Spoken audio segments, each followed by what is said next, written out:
ఇచ్చేలా చిన్న హింట్ ఏమన్నా ఇస్తారా ఫ్యాన్స్ కోసం?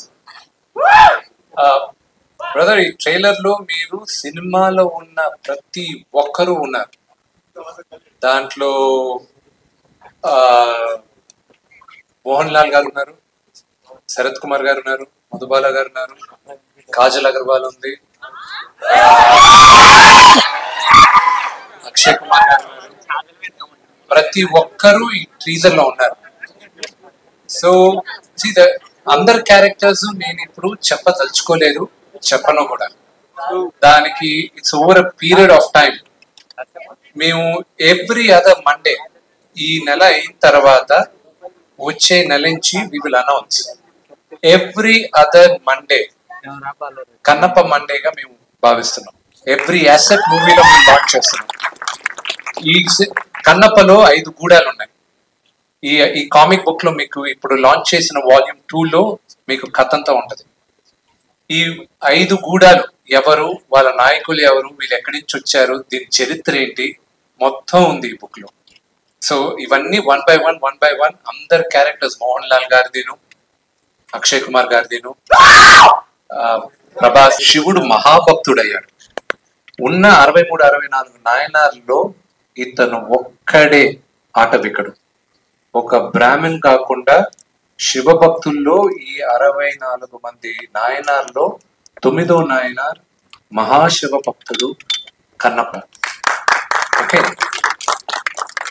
అందరికీ తెలుసు కన్నప్ప కథ వచ్చి ఇట్స్ ఓన్లీ హాఫ్ పేజ్.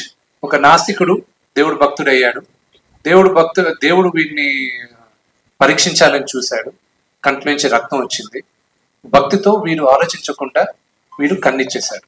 శివుడు ప్రత్యక్షమయ్యాడు, కన్ను తిరిగి ఇచ్చాడు. ఇంకా చరిత్ర అంతే కథ. దానికి ముందు వీడు నాస్తికుడుగా ఎందుకు మారాడు, ఏంటి వీడి కథ, వీడేంటి, ఇది కొంతే తెలుసు.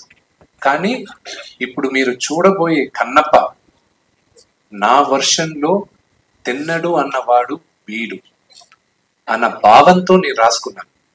This is my world, Kannappa's world. అందుకే మీ అందరిని ఈరోజు ఆహ్వానించినప్పుడు కూడా కన్నప్ప ప్రపంచానికి సుస్వాగతం అని ఆహ్వానిస్తున్నాం మీ అందరినీ.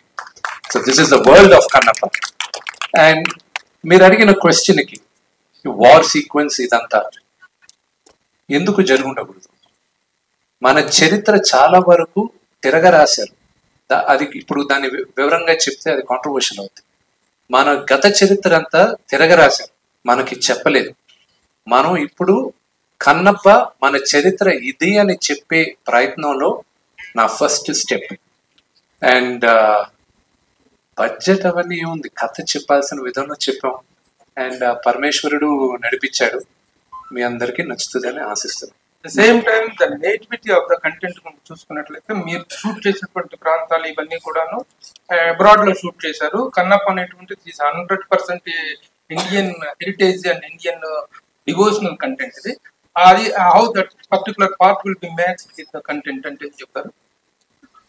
మనం అందరం మనుషులుగా మన భూతల్లిని చాలా బ్యాడ్ గా క్రియేట్ చేసేసాం. నేను మిగతా దేశాల గురించి మాట్లాడను, కానీ మన దేశం గురించి మనం నేలని కరెక్ట్ గా చేయలేదు, చెట్లు సరిగా చూసుకోలేదు. 2వ శతాబ్దంలో భూప్రపంచం ఎలాగుండేది, భారతదేశం ఎలాగుండేది, పొల్యూషన్ లేని స్కైస్, బ్యూటిఫుల్ వాటర్, అవన్నీ ఉండేవి. సో నేను 2వ శతాబ్దంలో సినిమా తీస్తున్నాను కాబట్టి 2వ శతాబ్దానికి మీ అందరినీ తీసుకెళ్ళాలి. సో ప్రపంచంలో నేను నమ్మేది దేవుడు వేసిన లాస్ట్ పెయింటింగ్ అలాగే ఉందంటే న్యూజిలాండ్. దానికోసం అని నేను అక్కడికి వెళ్ళి స్కెచ్ షూట్ చేశాను. విష్ణు గారు, మై క్వశ్చన్ ఇస్, ఎప్పుడైనా ఇలాంటి అంటే దేవుడికి కనెక్టెడ్ మూవీస్ ఉంటే కొన్ని రూల్స్ రెగ్యులేషన్స్ ఫాలో అవుతారు. మీరేమైనా ఫాలో అయ్యారా? సెట్ లో ఏమైనా ఫాలో అయ్యారా మీరందరూ డివోషనల్ గా? అంటే నాన్ వెజ్ తినకూడదు ఆర్ సంథింగ్ లైక్ దాట్? తిన్నడు Kannappa. It's a good question. Kannappa ప్రతి ఒక్కరు సెట్లు ఆ లింగాన్ని చేసినప్పుడు లింగం హైట్ 3 అడుగుల 11 ఇంచులు. అక్కడ లెఫ్ట్ సైడ్ కన్ను, అక్కడ ఒక చిన్న డెంట్ ఉంటది. ఆ డెంట్ కన్నప్ప రెండో కన్ను పెట్టేటప్పుడు శివుడు ప్రత్యక్షమయ్యాడని నమ్ముతారు. అది ఈ రోజుటికి ఉంది. ఇంకోటి కూడా ఏంటంటే చాలా మందికి తెలియంది, లింగానికి ఇప్పుడు మన సినిమాలో చూపించే లింగానికి పానవటం లేదు. మొదట్లో ఉండేటప్పుడు లింగం ఒకటే ఉండేది, తర్వాత తర్వాత పానవటం తీసుకొచ్చాం. అదొక డిఫరెంట్ చరిత్ర. I'm not going to explain that నా. బట్ తిన్నడు కథ is against all the rules. దేవుడిని ఇలాగే పూజించాలి, ఇలాగే ఇలాంటి కండిషన్ ఇది అన్న రూల్స్ కి భిన్నంగా వీడు బిహేవ్ చేసినప్పటికీను దేవుడికి జింక మాంసం ఇచ్చాడు, నోటుతో నీళ్లు పోసాడు, వీడు డ్రెస్ తో వీడు దేవుడిని తాకి తుడిచాడు.